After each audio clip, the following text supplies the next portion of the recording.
Earth's first city develops in Mesopotamia.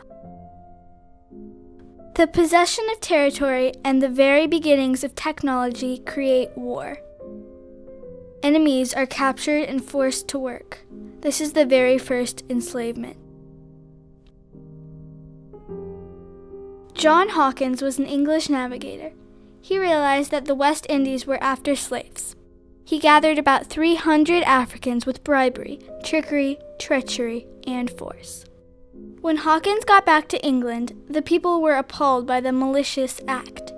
Queen Elizabeth told him that if any of the Africans were carried away without their own consent, it would be detestable and call down the vengeance of heaven upon the undertakers. Hawkins pleased the Queen by continuing to capture Africans and acting as if his purpose was to introduce them to Christianity and civilization. Then, on to the West Indies. The Spaniards had already introduced slaves to the West Indies. First, they imprisoned their own people. After nearly killing all the native slaves with harsh labor and cruelty, Charles V of Spain arranged a permit to let 4,000 Africans into the Indies. A Dutch trader sold 20 slaves to settlers at Jamestown, Virginia, representing the first slaves in America. From then on, the slave trade between North America and Africa carried on strongly. The slave codes of Virginia were created, giving masters the legal right to treat their slaves in any way they pleased, including beating, torturing, or even killing them, for any reason or no reason at all.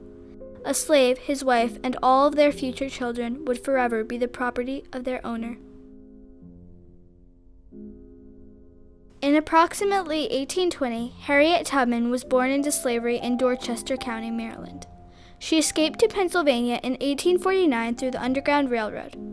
She and up to 100,000 other slaves used this informal network to escape bondage in the early mid-1800s. Abraham Lincoln becomes the 16th President of the United States of America. He led the Union Army in the Civil War to reunite the country and abolish slavery. In 1863, he wrote and signed the Emancipation Proclamation, promising freedom for slaves in the South when the Union Army reached them.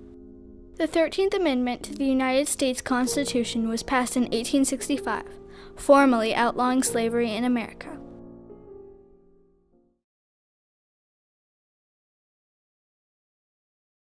Mania. Mania lives with her parents and 5 siblings in a one-room shack. From 6 a.m. to 6 p.m., the 16-year-old girl breaks rocks into stones, just as she has done for 8 years. She has labored with her mother and younger brother on the outskirts of Kathmandu since her father injured his eye and could no longer work. When her mother is ill, she prepares dinner for her family after her 12-hour day. Mania is paid 1.5 rupees for each basket of stones. On a good day, she earns about 20 rupees, or 42 cents, which help to repay the hundreds of rupees that the contractor has lent to her father. She is mostly grateful to her bosses. I have nothing to complain about. Of course it's hard to work during hot days, and I get tired. Almost every day I have small injuries. I get backaches. She has never been to school and sees little use for it. What good can school do for me? What can I do with what I'd learn? James.